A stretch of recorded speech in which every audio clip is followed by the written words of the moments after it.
Hey folks, Ian McDonald here. We've got a topic that we'd like to talk with you about today. And it's kind of a what if. I want you to kind of close your eyes and think about this potential future. It's kind of a disturbing one, but I think it's one that we should talk about.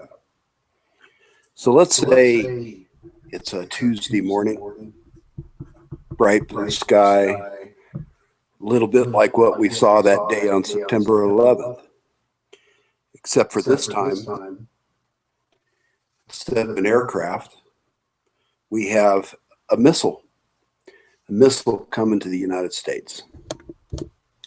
NORAD scrambles, trying to figure out who it's from, where it's coming from, where it's going. Except this missile detonates a nuclear device somewhere over the central U.S. at about 100,000 feet in altitude. Just like someone flipped the light switch in your house, every electronic device that you have suddenly stops working. Your car won't start, dies on you in the middle of the street on the freeway. The light signals go out. Power in all the office buildings go out.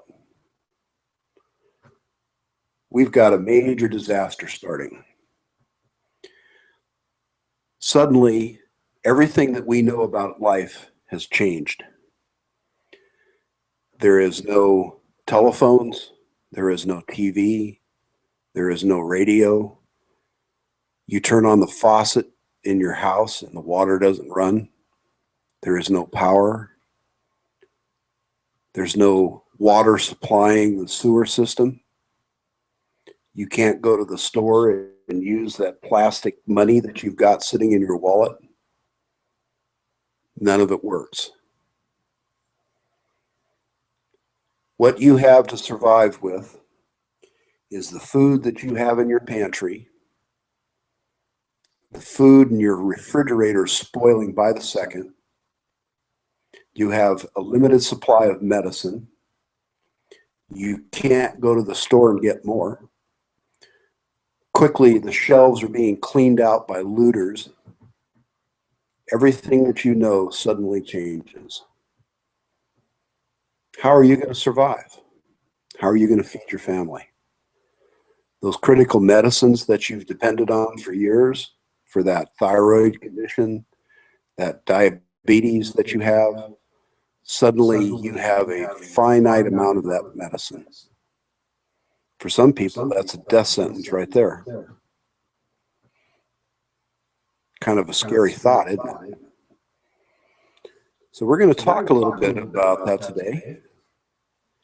And we're going to toss this back and forth and just have an open discussion. So, Lawrence, what do you have? What do you think about that scenario? Well, the scenario you just described is exactly the kind of thing that Iran is probably working toward. We tend to think of a nuclear attack in the old war terms of massive numbers of ICBMs being launched by either side with multiple independently targetable reentry vehicles coming down, raining death and destruction, exploding at surface or near surface level and wiping out whole cities and things like that. You don't need that kind of capability to destroy a nation.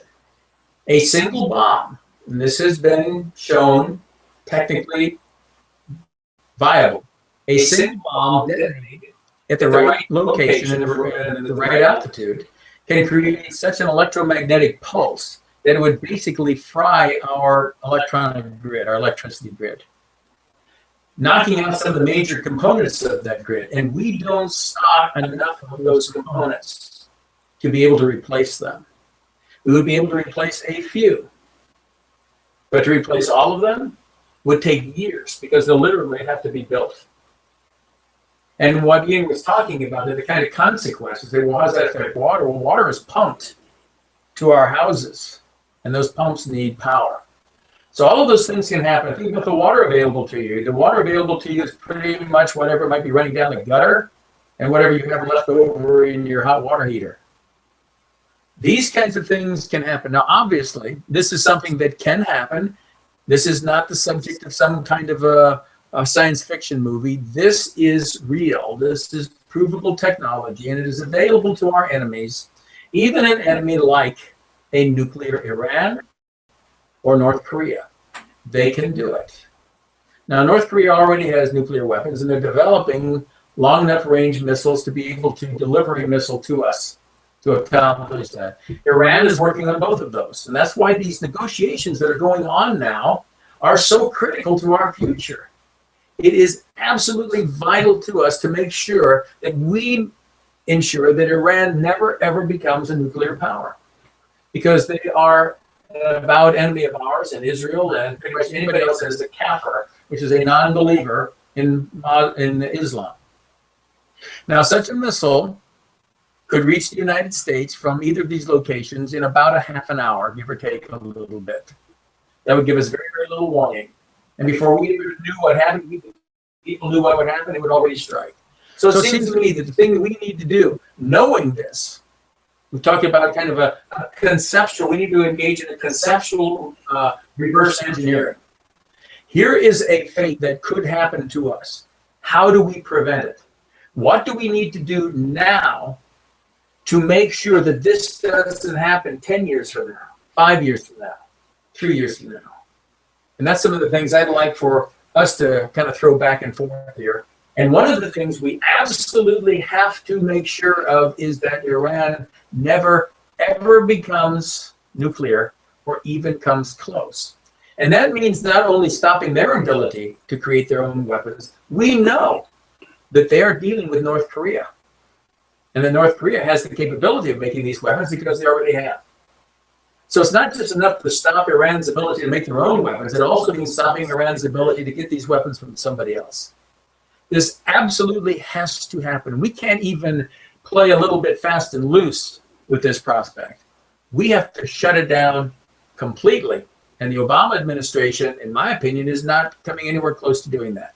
Ian, what do you think? Well, I think you're absolutely right. And this, one of the real scary things about this is that it doesn't even require intercontinental ballistic missile capability.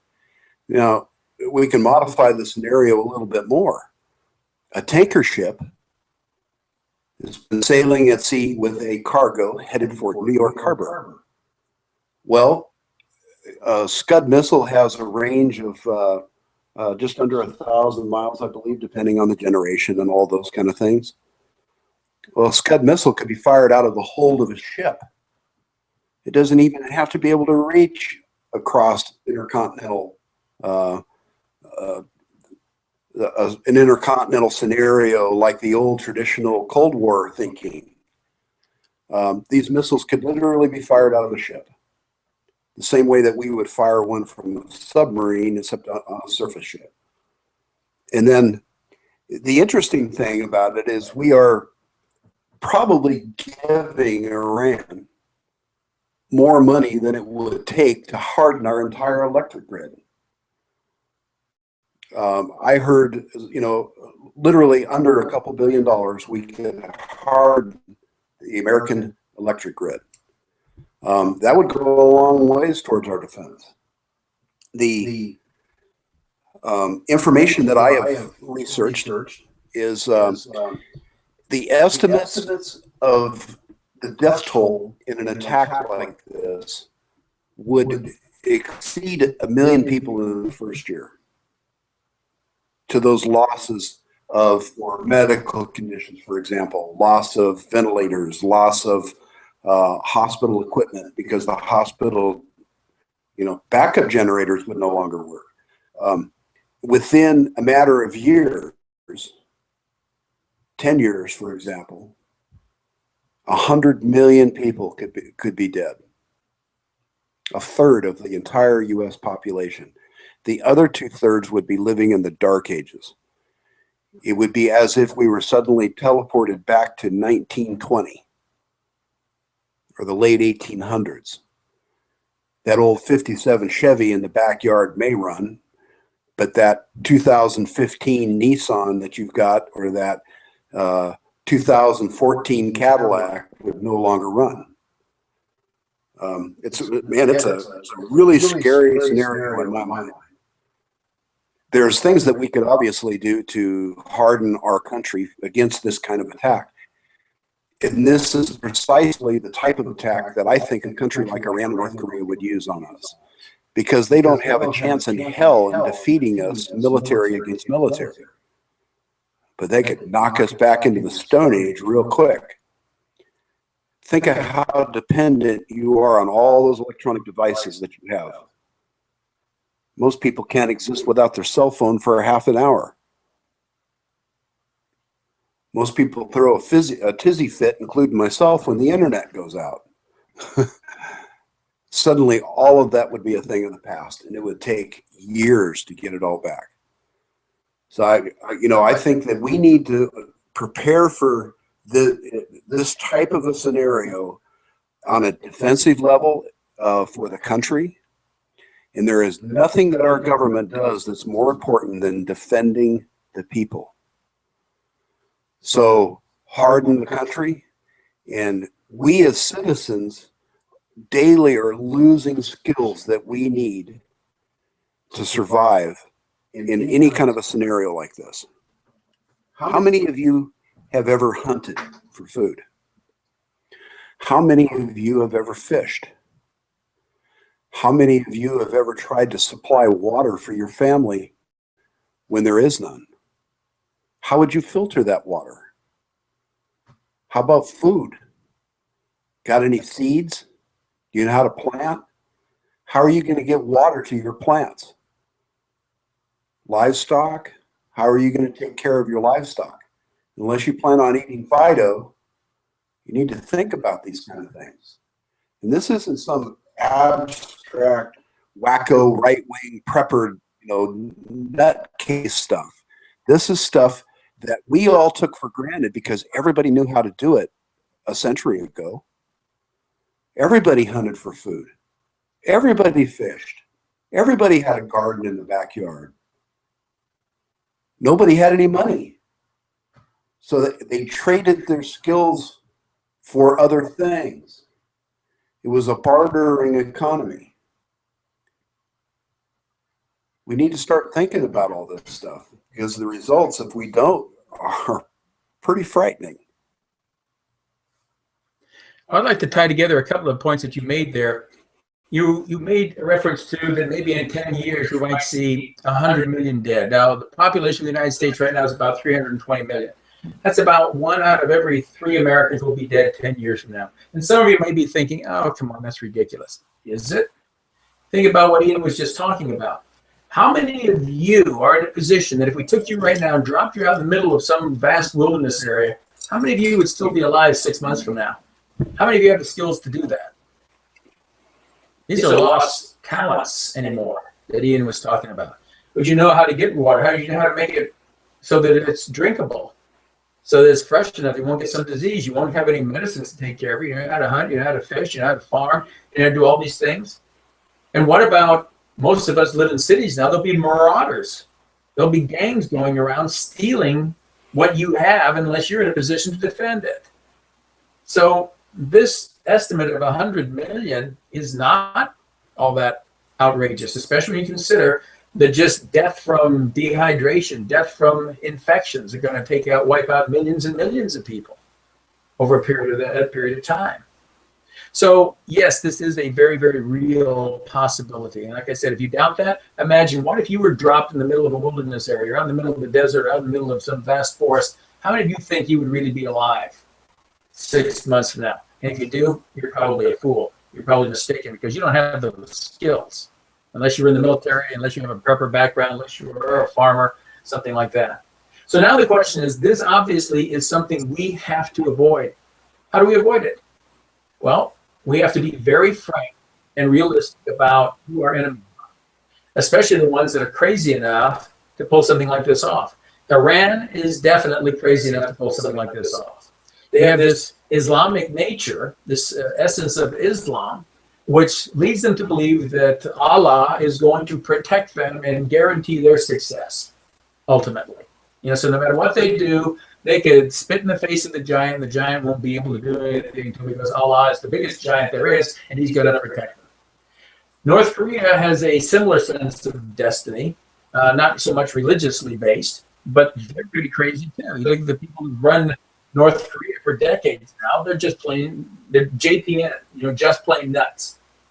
And they would do this stuff, and they threatened it. There was a remark made by the leader of North Korea a little over a year ago, I think it was, where he basically said, it was an outright blatant threat. And I wonder, well, there's every excuse we need to go in and romp and stomp in North Korea. So the question is, yes, we do have these nuts out there. Russia is profoundly dangerous, but they also have more to lose, and they're a little bit more pragmatic about things. So that's a little bit easier to deal with. We dealt with the Soviet Union, there were a bunch of nut jobs too, but they had a pragmatic side about them. And we ended up temporarily beating them. How do we prevent against this danger? Now we're going to have to look at some ugly scenarios here. The fact of the matter is, people like this can only be destroyed. You can only destroy them. As long as they exist, they will be your enemy. And they have the technology, as Ian has pointed out, to completely ruin the United States. And think about this. Do you think if this happened to the United States, all of our other enemies, like China, like Russia, are just going to sit back and say, okay, we're going to give you a timeout here because you're vulnerable, and we're not going to take advantage of your vulnerability. So we're going to give you, 50 years or so to bounce back, so it'll be a fair fight when we come after you. Of course not. You think they have any interest in fighting a fair fight with us? You think that if the United States is rendered vulnerable like that, they're just going to sit back and say, okay, well, let's give them some time to heal, to lick their wounds, and to bounce back? Of course not. They will be on our doorsteps in a matter of days. So this is something we absolutely have to prevent. The Obama administration sure as heck is not doing that. What does this mean then? Well, I'm going to go ahead and put it out there. We must destroy North Korea's ability and Iran's ability to wage nuclear war against the United States. And that will not be done peacefully.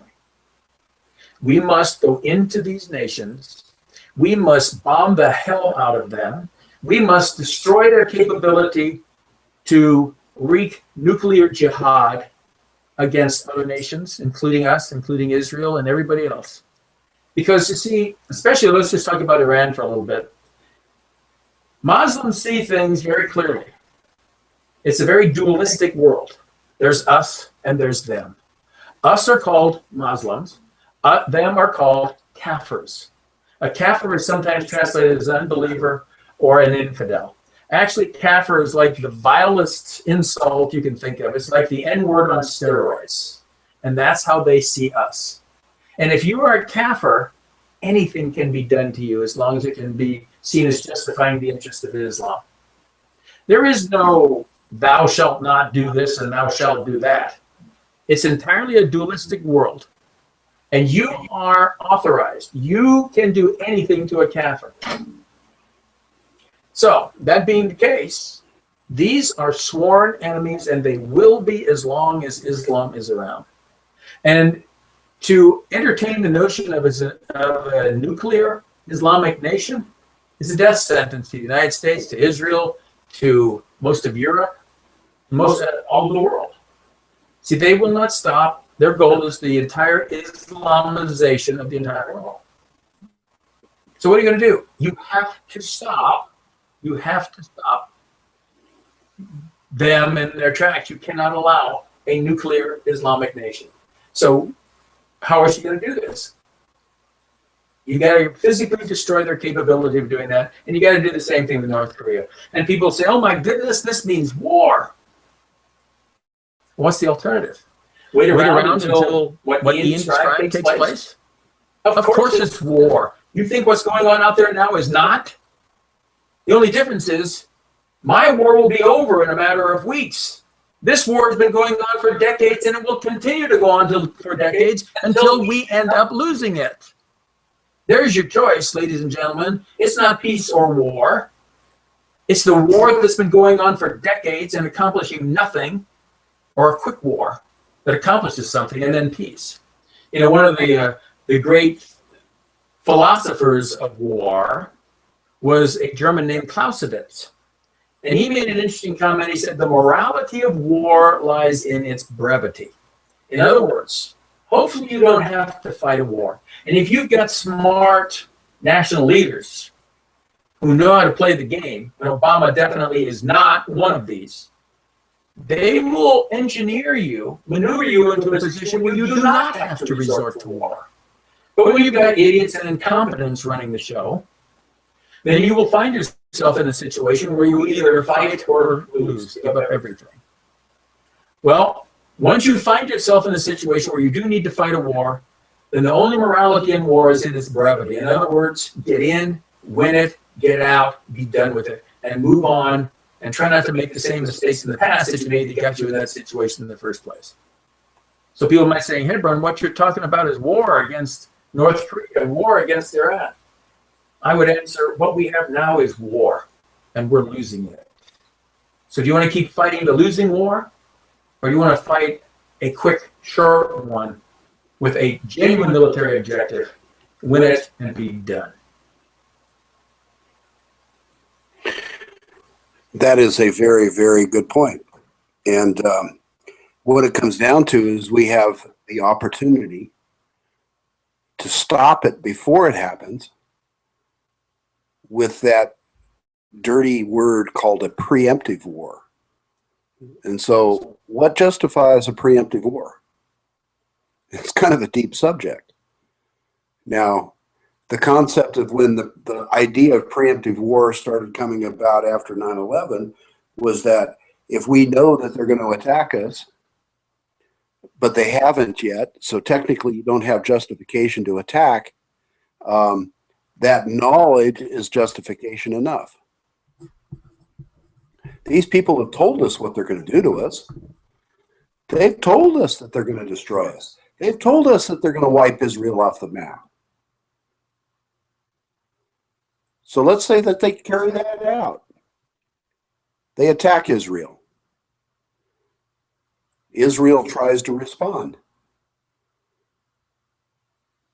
Then we're forced by our commitments to get involved. Now we have an escalating scenario where other Arab countries are going to become involved. Maybe the Russians get involved.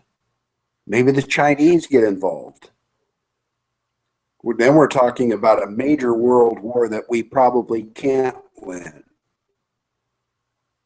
But we definitely can win in military engagement against countries when we choose the time and place of the battle. I don't want war. I definitely don't want my kids having to fight a war. But I think we're in a point where we're going to have to take a good look at whether we fight it now or whether we fight it a few years from now. And maybe trying to fight that with our hands tied behind our back because those tanks that we spent millions and millions of dollars on won't start. Those sophisticated $1 billion-dollar airplanes that we got parked in those hangars, well, guess what, folks?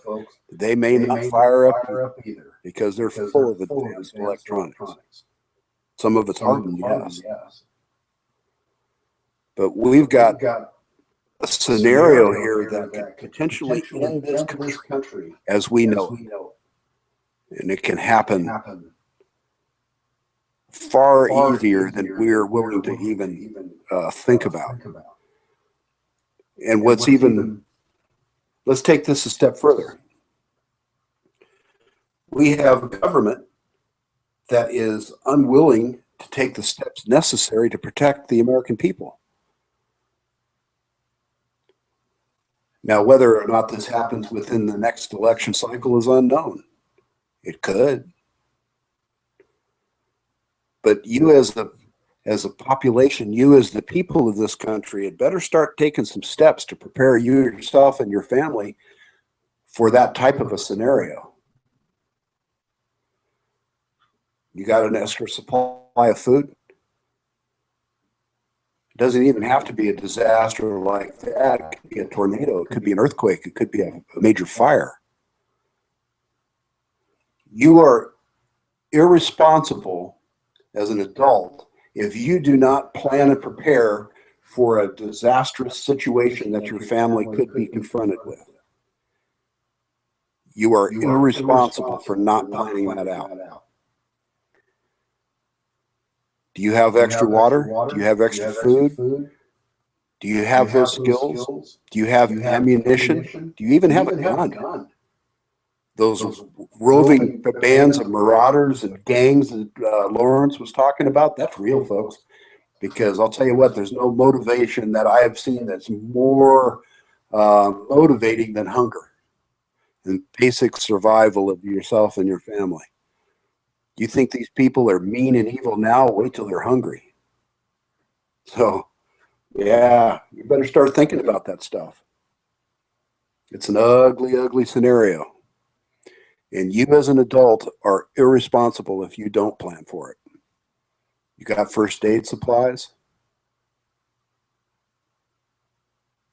Start thinking about it. Start preparing for it, because that is a scenario that is very possible, and it's very, very dark and very ugly if it does happen. And then guess what? If it doesn't, you're prepared for it anyway. Big deal. So that's it for this discussion, folks. Actually, Lawrence has another point to kick in, so I'm going to kick it back over to him. Just a couple of things here. One, it's interesting how the government's attitude toward being prepared has changed. Just a couple of decades ago, I remember being involved in helping some groups and even teaching people about being prepared for emergencies, and the government was also behind that. They used to have here in California the shakeout days or something like that, to be prepared in case there was an earthquake or some other natural disaster that took place. Now, the government considers you a potential danger if you are stockpiling materials, the same materials they told you to stockpile because it was smart to do in case some kind of emergency came about. But just one more quick comment about something I said earlier, and I know that people are going to be squirming. They're going to think that I'm crazy. They're going to think that I'm a warmonger. Ian and I have both been in the military. Ian was in the Army Rangers. I was in the United States Marine Corps. Few people are more committed to peace than the people who've seen what war is like and had to prepare for it. We definitely do not want that. But history argues a different case. And this is what I would like those people who are viscerally reacting to the remarks that I made to think about. What would we have done differently back in the early 1930s if we knew now about Hitler? If we knew then what we know now about Hitler?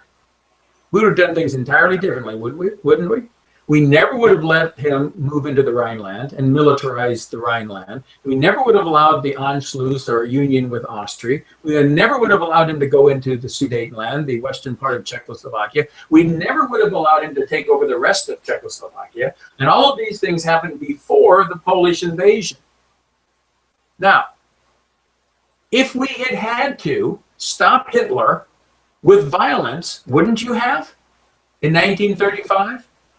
Knowing what we know now, wouldn't you have used violence, any violence necessary to stop Hitler in 1935, before we had 6 million dead Jews, before we had 10 million dead in his concentration camps, before we had another 10 million beyond that killed in the war? Wouldn't you have done that? Wouldn't it have been worth it? Of course it would have. Well, do you think the Islamo-Nazis in Iran and elsewhere are any different?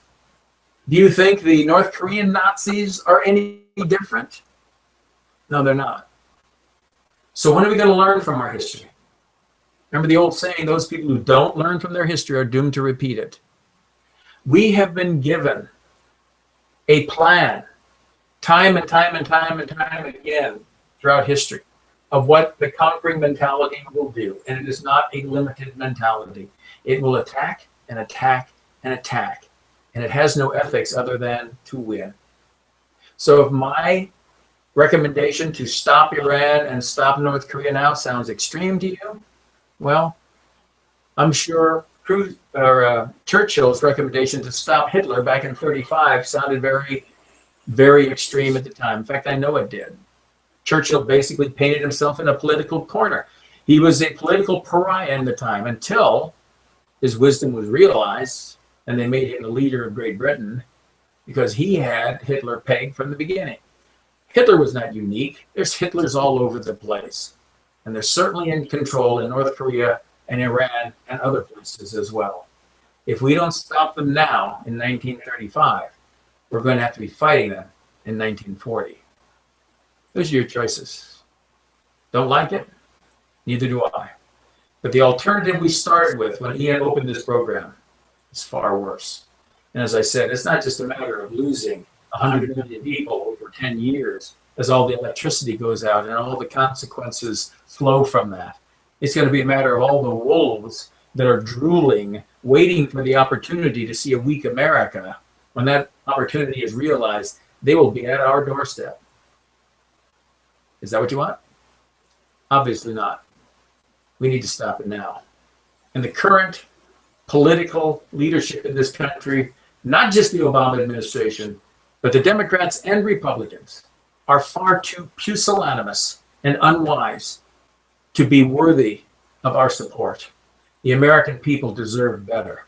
And by God, we better go out and get it soon. AR2.